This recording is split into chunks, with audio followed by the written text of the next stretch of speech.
पूर्व श्लोक में कर्म करने की आज्ञा देने के बाद अब भगवान कर्म करते हुए सम रहने का प्रकार बताते हैं। तो योगस्थः कुरु कर्माणि संगम त्यक्त्वा धनंजय सिद्धयो समो भूत्वा समत्वम योग उच्यते।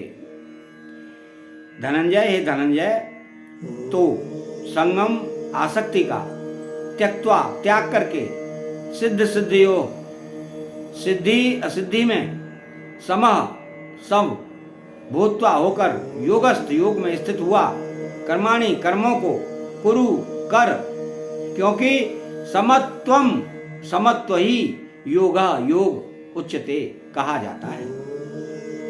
अर्थात संग त्यक्त्वा किसी भी कर्म में, किसी भी कर्म के फल में, किसी भी देश काल घटना परिस्थिति अंतःकरण बहिकरण आदि प्राकृत वस्तुओं में तेरी आसक्ति न हो, तभी तू निर्लिप्तता पूर्वक कर्म कर सकता है। अगर तू कर्म फल और आदि किसी में भी चिपक जाएगा तो निर्लिप्तता कैसे रहेगी, और निर्लिप्तता रहे बिना वह कर्म मुक्तिदायक कैसे होगा। तो सिद्धय सिद्धयो समो भूत्वा, आसक्ति के त्याग का परिणाम क्या होगा, सिद्धि और असिद्धि में समता हो जाएगी।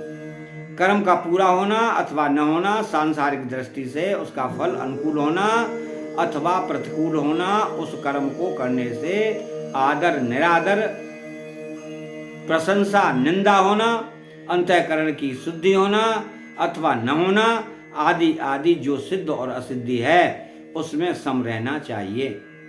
कर्मयोगी की इतनी समता अर्थात निष्काम भाव होना चाहिए कि कर्मों की पूर्ति चाहे ना हो, फल की प्राप्ति हो चाहे ना हो, अपनी मुक्ति हो चाहे ना हो, मुझे तो केवल कर्तव्य कर्म करना है।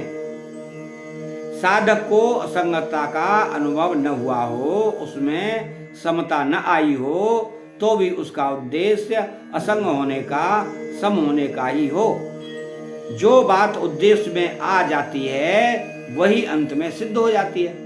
अतः साधन रूप समता से अर्थात अंतःकरण की समता से साध्य रूप समता स्वतः आ जाती है। तथा योगम वापस्यसि योगस्थ कुरु कर्माणि, सिद्धि असिद्धि में सम होने के बाद उस समता में निरंतर अटल स्थिति रहना ही योगस्थ होना है। जैसे किसी कार्य के आरंभ में गणेश जी का पूजन करते हैं तो उस पूजन को कार्य करते समय हरदम साथ में नहीं रखते, ऐसे ही कोई यह न समझ ले कि आरंभ में एक बार सिद्धि असिद्धि में सम हो गए तो अब उस समता को हरदम साथ में नहीं रखना है, राग द्वेष करते रहना है। इसलिए भगवान कहते हैं कि समता में हरदम स्थित रहते हुए ही कर्तव्य कर्म को करना चाहिए। समत्वम योग उच्यते, समता ही योग है, अर्थात समता परमात्मा का स्वरूप है।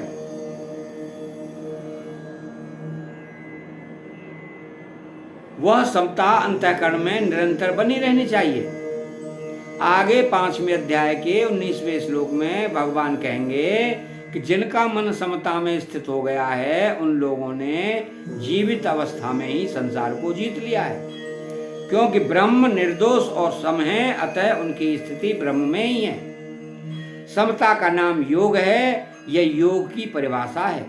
इसी को आगे 6 अध्याय के 23वें श्लोक में कहेंगे कि दुखों के संयोग का जिसमें वियोग है उसका नाम योग है। ये दोनों परिभाषाएं वास्तव में एक ही हैं। जैसे दाद की बीमारी में खुजली का सुख होता है और जलन का दुख होता है, पर ये दोनों ही बीमारी होने से दुख रूप है, ऐसे ही संसार के संबंध से होने वाला सुख दुख दोनों ही वास्तव में दुख रूप है। ऐसे संसार से संबंध विच्छेद का नाम ही दुख संयोग वियोग है। अतः चाहे दुखों के संयोग का वियोग अर्थात सुख दुख से रहित होना कहें, चाहे सिद्धि असिद्धि में अर्थात सुख दुख में सम होना कहें, एक ही बात है। इस श्लोक का तात्पर्य यह हुआ कि स्थूल सूक्ष्म और कारण शरीर से होने वाली मात्र क्रियाओं को केवल संसार की सेवा रूप से करना है, अपने लिए नहीं। ऐसा करने से ही समता आएगी। बुद्धि और समता संबंधी विशेष बात इसमें दी गई है कि बुद्धि दो तरह की होती है, अव्यवसायत्मिका और व्यवसायत्मिका। जिसमें सांसारिक सुख, भोग, आराम, मान, बढ़ाई आदि प्राप्त करने का ध्येय होता है, वह बुद्धि अव्यवसायिकता होती है। और जिसमें समता की प्राप्ति करने का, अपना कल्याण करने का ही उद्देश्य रहता है, वह बुद्धि व्यवसायत्मिका होती है। अव्यवसायिकता का बुद्धि अनंत होती है और व्यवसायिकता का बुद्धि एक होती है। जिसकी बुद्धि अव्यवसायिकता होती है वह स्वयं अव्यवसायी, अव्यवसित होता है। बुद्धयो अव्यवसायनम, तथा वो संसार होता है, संसारी होता है जिसकी बुद्धि व्यवसायत्मिका होती है। वह स्वयं व्यवसायी, व्यवसित होता है, व्यवसितो ही सह, तथा वह साधक होता है। समता भी दो तरह की होती है, साधन रूप समता और साध्य रूप समता। साधन रूप समता अंतःकरण की होती है और साध्य रूप समता परमात्मा स्वरूप की होती है। सिद्धि, असिद्धि, अनुकूलता, प्रतिकूलता आदि में सम रहना, अर्थात अंतःकरण में राग द्वेष का न होना, साधन रूप समता है। और जिसका वर्णन गीता में अधिक हुआ है, इस साधन रूप समता से जो स्वतः सिद्ध समता की प्राप्ति होती है, वो साध्य रूप समता है, जिसका वर्णन इसी अध्याय के 53वें श्लोक में तदा योगम व्याप्स्यसि पदों से हुआ है। अब इन चारों वेदों को यूं समझें, एक संसारी होता है, एक साधक होता है, एक साधन होता है और एक साध्य होता है। भोग भोगना और संग्रह करना, यही जिसका उद्देश्य होता है, वह संसारी होता है। उसकी एक व्यवसायत्मिका बुद्धि नहीं होती, प्रत्युत कामना रूपी शाखाओं वाली अनंत बुद्धियां होती हैं। मेरे को तो समता की प्राप्ति ही करनी है, चाहे जो हो जाए। ऐसा साधक जब व्यवहार क्षेत्र में आता है, तब उसके सामने सिद्धि और असिद्धि, लाभ और हानि, अनुकूल और प्रतिकूल परिस्थिति आदि आने पर भी वह उसमें सम रहता है, राग द्वेष नहीं रहता। इस साधन रूप समता से वह संसार से ऊंचा उठ जाता है। इहैव तेर्जिता सर्गो येषां साम्ये स्थितं मना। साधन रूप समता से स्वतः सिद्ध सम रूप परमात्मा की प्राप्ति हो जाती है। निर्दोषम हि समम ब्रह्म तस्माद् ब्रह्मणि ते स्थिता। इसके भाव में पांचजन्य योग दर्शन में चित्त वृत्ति निरोध रूप साधन को योग कहा गया है।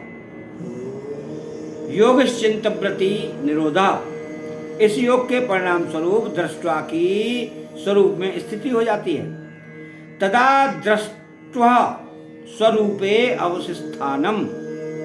इस प्रकार पांचजन्य योग दर्शनों में योग का जो परिणाम बताया है, उसी को गीता योग कहती है।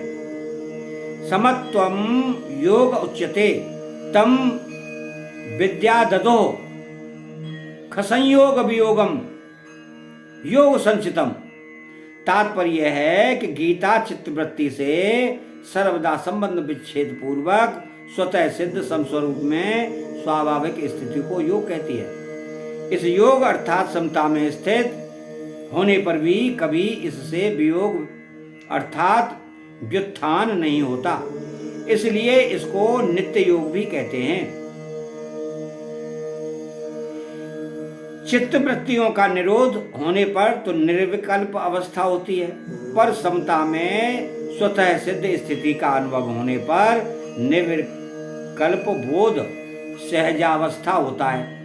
निर्विकल्प बोध अवस्था नहीं है, प्रत्युत संपूर्ण अवस्थाओं से अतीत तथा उनका प्रकाशक एवं संपूर्ण योग साधनों का फल है।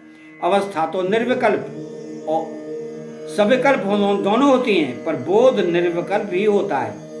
इस प्रकार गीता का योग पांचल योग दर्शन के योग से बहुत विलक्षण है।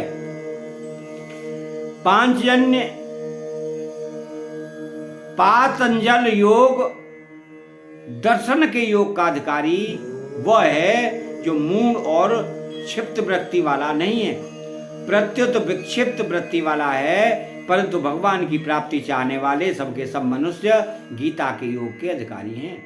इतना ही नहीं, जो मनुष्य भोग और संग्रह को महत्व न देकर इस योग को ही महत्व देता है और इसको प्राप्त करना चाहता है, ऐसा योग का जिज्ञासु भी वेदों में वर्णित सकाम कर्मों का अतिक्रमण कर जाता है। जिज्ञासुरपि योगस्य शब्द ब्रह्मातिवर्तते। अतः यह अध्याय श्लोक यहीं समाप्त होता है। चैनल को सब्सक्राइब करें, बेल आइकन घंटी को दबाएं। आपका बहुत बहुत धन्यवाद।